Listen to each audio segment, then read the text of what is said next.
చదువుతో పాటు ఉపాధి కల్పన దిశగా అడుగులు వేస్తున్నారు అశ్వరావుపేట వ్యవసాయ కళాశాల విద్యార్థులు. Final year agri students practicals లో భాగంగా పుట్టగొడుగుల పెంపకం చేపట్టారు. తక్కువ పెట్టుబడితో నెలన్నర వ్యవధిలోనే లాభాలు తెచ్చే పుట్టగొడుగుల పెంపకం ప్రాక్టికల్ గా సక్సెస్ చేయడమే కాదు, కుటీర పరిశ్రమగా చేపట్టే దిశగా బాటలు వేస్తున్నారు. గ్రామీణ ప్రాంతాల్లో యువత స్వయం సహాయక సంఘాలకు పుట్టగొడుగులు పెంపకంపై అవగాహన కల్పిస్తున్నారు. అగ్రి స్టూడెంట్స్ ప్రాక్టికల్స్ లో సిరులు కురిపించేలా ఎలా పుట్టగొడుగులు పెంచారో తెలుసుకుందామా? మనం చూస్తున్న ఈ పుట్టగొడుగుల పెంపకం చేపట్టింది ఏ కుటీర పరిశ్రమ వారో కాదు. విద్యతో పాటు ఉపాధి కల్పనకు బాటలు వేసేలా భద్రాద్రి కొత్తగూడెం జిల్లా అశ్వరావుపేట వ్యవసాయ కళాశాల వారు పుట్టగొడుగుల పెంపకం చేపట్టారు. ఈ ఏడాది 4వ సంవత్సరం చదువుతున్న విద్యార్థులకు ఏఈఎల్పీలో భాగంగా పుట్టగొడుగుల పెంపకంపై శిక్షణ ఇచ్చారు. తక్కువ పెట్టుబడితో పుట్టగొడుగుల పెంపకం చేపట్టి కేవలం 45 రోజుల వ్యవధిలో ఎలా పంట రాబట్టవచ్చో ప్రాక్టికల్స్లో చూపించారు. శిక్షణాంశాలను ఆచరణలో పెడుతూ విద్యార్థులు ప్రయోగాత్మకంగా ముత్యం చిప్ప, పాల రకాలకు చెందిన పుట్టగొడుగులు పెంపకం చేపట్టారు. విత్తనాలు 5 కిలోలు తెచ్చి పెంపకం చేపట్టారు. పుట్టగొడుగులు పెంచడం ఎంతో తేలికని అంటున్నారు plant pathology assistant professor Srilatha. ఓ చిన్న గదిని శుభ్రం చేసుకుని దాని చుట్టూ పరదాలు కట్టాలి. ఎండు వరిగడ్డిని 1 నుంచి 1.5 అంగుళాలు కత్తిరించాలి. ఫార్మాల్డిహైడ్ కార్బడిజంను నీటిలో కలిపి ఆ ద్రావణంలో దాన్ని 16 నుంచి 18 గంటల వరకు నానపెట్టాలి. తర్వాత గడ్డిని ఎండలో బాగా ఆరబెట్టాలి. ఎండిన గడ్డిని మొదట ఒక లేయర్ పాలిథిన్ కవర్లలో పెట్టి దానిపై పుట్టగొడుగుల విత్తనాలు పెట్టాలి. ఇలా 4 నుంచి 5 లేయర్ల వరకు పెట్టి రబ్బర్తో మడిచి రోలుగా కట్టాలి. అనంతరం దానికి 10 నుంచి 12 రంధ్రాలు పెట్టాలి. వీటిని గదిలో వేలాడతీయాలి. సరిపడా నీటి తడులు అందిస్తూ గదిలో తక్కువ ఉష్ణోగ్రత ఉండేలా చూసుకోవాలి. కేవలం 45 రోజుల్లోనే పంట చేతికి వస్తుంది. అగ్రి స్టూడెంట్స్ ముత్యపు రకం, పాల రకం రకాలు 3000 ఖర్చు పెట్టి సాగు చేశారు. 40 కేజీల పుట్టగొడుగులు ఉత్పత్తి అయింది. కేజీ 250 రూపాయల చొప్పున 10,000 ఆదాయం వచ్చింది. కుటీర పరిశ్రమగా పుట్టగొడుగుల పెంపకం ఇంట్లోనే పెంచడం ద్వారా మంచి ఆదాయం సమకూరుతుందని plant pathology assistant professor Srilatha అంటున్నారు. 1 to 5 ఇయర్స్ స్టూడెంట్స్ ఉంటారు. సో ఫైనల్ ఇయర్లో వచ్చేసి స్టూడెంట్స్కి ఏఎల్పి ప్రోగ్రామ్ అని చెప్పేసి ఒక ప్రోగ్రామ్ ఉంటుంది.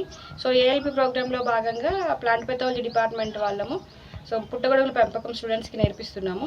సో పుట్టగొడుగుల పెంపకము స్టూడెంట్స్కి నేర్పించడమే కాకుండా సో దీనివల్ల మన ఫార్మర్స్ కూడా చాలా వాళ్ళకు కూడా ఎక్కువగా ఉపయోగాలు ఉన్నాయి. అంటే ఆదాయం పెంచుకోవడంలో అయినా, హెల్త్ ఇంప్రూవ్మెంట్ చేసుకోవడంలో అయినా కూడా చాలా ఉపయోగాలు ఉన్నాయి.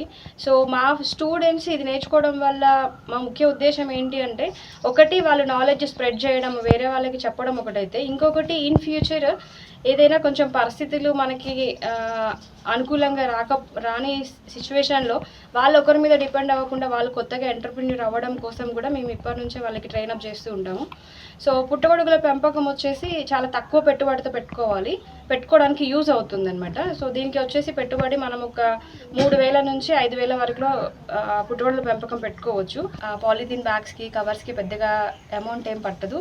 సో ఈ రకంగా చూసుకుంటే ఒక ఫార్మర్ అంటే దీనికి ల్యాండ్తో అవసరం లేదు. బిలో పావర్టీ లైన్లో ఉన్న ఒక ఫార్మర్ లేదా ల్యాండ్లెస్ ఫార్మర్ సో ఈజీగా ఒక 3,000 నుంచి 5,000 పెట్టుబడిలోనే మనము ఒక మష్రూమ్ కల్టివేషన్ అంటే పుట్టగొడుగుల పెంపకాన్ని చేసుకొని ఫార్మర్ తన ఆదాయాన్ని పెంచుకోవడానికి చాలా బాగా ఉపయోగపడుతుంది. గ్రామీణ ప్రాంతాల్లో మహిళలు, యువకులు స్వయం సహాయక సంఘాలకు పుట్టగొడుగుల పెంపకంపై ఆసక్తి ఉంటే ఉచిత శిక్షణ ఇస్తామని అగ్రి స్టూడెంట్స్ చెబుతున్నారు. ఇప్పటికే 4 సార్లు కళాశాలలో మహిళలతో అవగాహన కార్యక్రమాలను ఏర్పాటు చేశామన్నారు. స్వయం సహాయక సంఘాల సభ్యులు దీన్ని సదవకాశంగా మార్చుకుని ఇంటి వద్దనే ఉపాధి పొందవచ్చని చెబుతున్నారు. తక్కువ పెట్టుబడితో లాభాలు రావడమే కాదు, కుటీర పరిశ్రమగా పుట్టగొడుగుల పెంపకం ఉపాధికి బాటలు వేస్తుందని అగ్రి స్టూడెంట్స్ ధీమా వ్యక్తం చేస్తున్నారు. ఫార్మర్స్కి కానీ లేకపోతే గృహిణులకు కానీ ఎంతో ఉపయోగకరంగా ఉంటుంది. ఇక్కడ మేము ఎక్కువగా చెప్పుకోవాల్సింది ఏంటంటే యూత్కి ఇంకా ఎక్కువగా ఉపయోగపడుతుంది. ఇక్కడ ఇంకా భవిష్యత్తులో మాకు సబ్సిడీలు కానీ ఇట్లా ఏమైనా గవర్నమెంట్ మాకు ప్రొవైడ్ చేస్తే మేము ఇంకా పుట్టగొడుగుల ఉత్పత్తిని ఇంకా పెంచుతాము. ఇంకా మన ఇండియాని కూడా ముందంజలో ఉంచుతాము. ఇక్కడ ముఖ్యంగా ఏంటంటే we are not the job seekers, we are the job givers. ఫార్మింగ్లో మనకి మిషన్స్ అవన్నీ వస్తాయి. దీంట్లో మిషన్స్ అంతేం ఉండవు, మనం ఈజీగా చేసుకోవచ్చు. బయట చూసుకుంటుంటే 60 సంవత్సరాలు వచ్చిన వాళ్ళు కూడా దీన్ని పెంపకం చేసుకుంటున్నారు. అంటే రిటైర్ అయిపోయినాక కూడా దీన్ని యూజ్ చేసుకుంటున్నారు. సో అంత ఎనర్జీ కూడా యూజ్ చేసుకోవాల్సిన అవసరం లేదని, ఎంత ఏజ్ ఉన్నా కూడా మనం దీన్ని చేసుకుంటాము. ఒకవేళ దీనిపైన ఇంట్రెస్ట్ ఉంటే మా కాలేజీని సంప్రదించవలసిందిగా